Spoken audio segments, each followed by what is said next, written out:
Hello friends, let's detoxify mind smoothly में आपका स्वागत है। आई होप आप सभी बहुत अच्छे होंगे, खुश होंगे, कुशल होंगे, मंगल होंगे।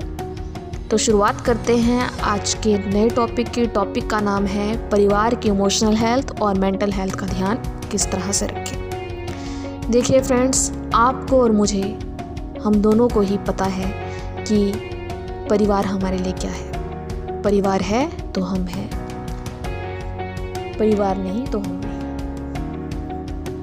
तो परिवार की इम्पोर्टेंस हम सभी को पता है, और ऐसे में परिवार के हर सदस्य की इमोशनल हेल्थ और मेंटल हेल्थ का ध्यान रखना बहुत ज़रूरी है। तो आज हम इसी टॉपिक पे बात करेंगे। तो सबसे पहले जो है, हम 6 फैक्टर्स के ऊपर बात करेंगे आज, कि ऐसे 6 फैक्टर्स कौन से हैं जो एक परिवार की मेंटल और इमोशनल हेल्थ के लिए बहुत ज़रूरी है। सबसे पहला है अंडरस्टैंडिंग। जी हाँ फ्रेंड्स, अंडरस्टैंडिंग। हम सब चाहते हैं कि हमें कोई अंडरस्टैंड करे, हमें कोई समझे, हम क्या चाहते हैं क्या नहीं चाहते, इसको बहुत अच्छे से समझे। हर कोई चाहता है। तो ऐसे ही परिवार के हर सदस्य की ज़रूरत को समझना, उसकी इमोशनल नीड को समझना, उसकी मेंटल हेल्थ को समझना हमारे लिए बहुत ज़रूरी है। तो हमेशा अपने परिवार के हर सदस्य की इन बातों का ध्यान रखें। कभी वो कोई भी सदस्य अगर किसी मुश्किल से जूझ रहा है, किसी दर्द से जूझ रहा है, तो एम्पैथाइज करें, समझें। जब हम परिवार के हर सदस्य को समझते हैं, उसके इमोशंस को, उसकी फीलिंग्स को, तो हर प्रॉब्लम का सामना करना आसान हो जाता है और जर्नी बहुत इजी हो जाती है। दूसरा जो इम्पोर्टेंट फैक्टर है वो है फ्रीडम। जी हाँ फ्रेंड्स, फ्रीडम किसे नहीं पसंद, आज़ादी किसे नहीं पसंद। हर किसी को आज़ादी पसंद है। आज़ाद रहिए और सामने वाले को भी आज़ादी दीजिए। देखिए फ्रेंड्स, जब हम परिवार में होते हैं या एक नए परिवार में हम जाते हैं, खासकर जैसे लड़कियां होती हैं, शादी करने के बाद एक नए परिवार में चली जाती हैं, तो हर कोई उसको बांधना चाहता है। हर कोई चाहता है कि वो बंध जाए। या कई बार एक लड़की भी शादी के बाद अपने परिवार वालों को बांधना चाहती है। देखिए फ्रेंड्स, ऐसा ना हो कि ये बांधने का जो सिलसिला है वो बंधन ही बन जाए, सामने वाला फ्रीडम महसूस ना करे। मैंने कहीं पढ़ा भी था, if you love someone give infinite space. If you love someone give infinite space. देखिए फ्रेंड्स, अगर आप किसी को प्यार करते हैं, किसी को चाहते हैं, तो उसे इन्फिनाइट स्पेस दीजिए, अनंत स्पेस दीजिए।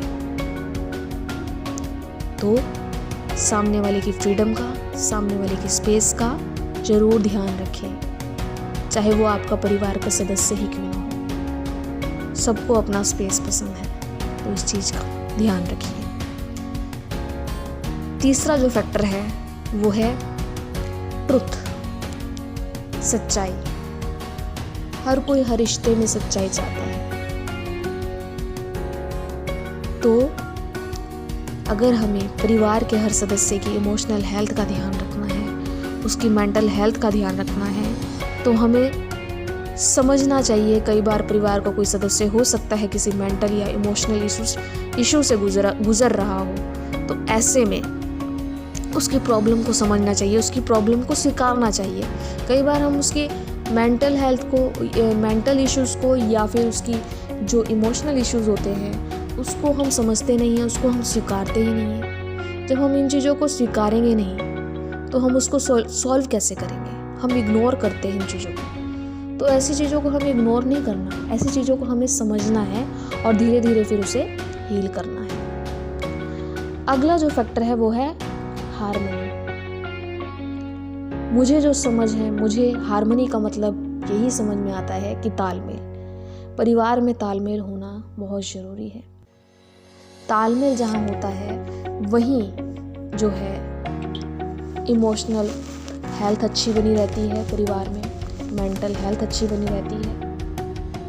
परिवार जो टूटता है उसका जो मेन कारण होता है, जो संबंधों में खटास आते हैं उसका जो मेन कारण होता है वो होता है ईगो। तो ईगो को मत आने दीजिए।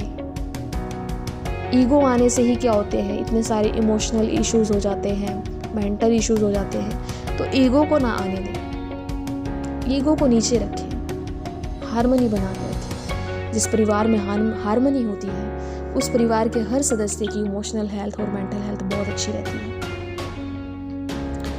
अगला है काइंडनेस, दयालुता। फ्रेंड्स, काइंडनेस जो है एक बहुत ही पावरफुल इमोशन है।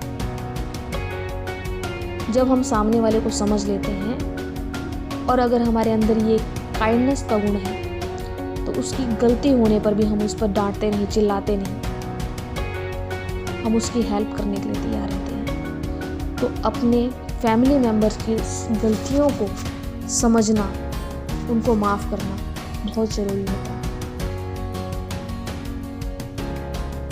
अगला जो फैक्टर है वो है ऑनर, सम्मान, आदर।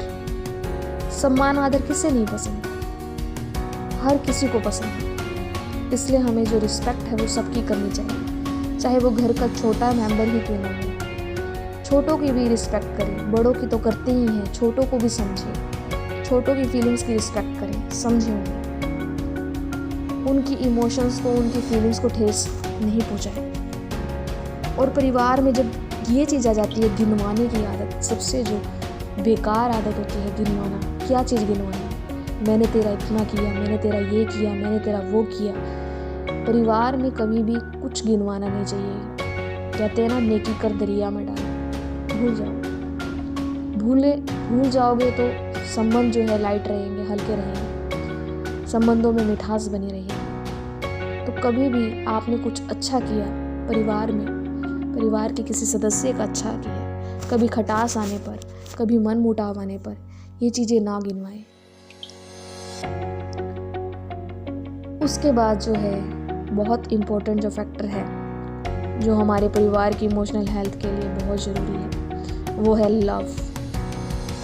लव तो ऐसा इमोशन है जिसके बारे में तो आप सबको पता ही है। लव ऐसा इमोशन है जब बच्चा बोलना भी नहीं सीखता तब से ही वो इस इमोशन को फील करने लगता है, इस इमोशन को समझने लगता है। और परिवार में तो अनकंडीशनल लव होना चाहिए। परिवार में क्या, हर जगह जहाँ भी जाओ अनकंडीशनल लव ही दीजिए। अनकंडीशनल लव से सारी प्रॉब्लम्स जल्दी सॉल्व हो जाती हैं, हर तरह के इश्यूज जल्दी हील हो जाते हैं। अपने हर एक्शन से आप सामने वाले को, अपने परिवार के सदस्यों को अपने प्यार को जाहिर करें। तो फ्रेंड्स, आई होप आपको समझ में आ गया होगा कि आपको मैंने क्या बात बताई है।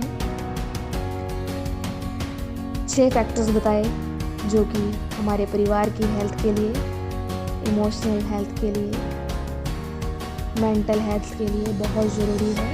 ये 6 फैक्टर हैं: अंडरस्टैंडिंग, समझ, फ्रीडम, आज़ादी, काइंडनेस, दयालुता, ट्रुथ, सच्चाई, हार्मनी, तालमेल, लव, प्यार, ऑनर, सम्मान। जिस परिवार में ये चीज़ें हैं, ये गुण हैं, वो लोग इमोशनली और मेंटली हेल्दी रहते हैं। Thank you so much. आपका दिन मंगलमय हो।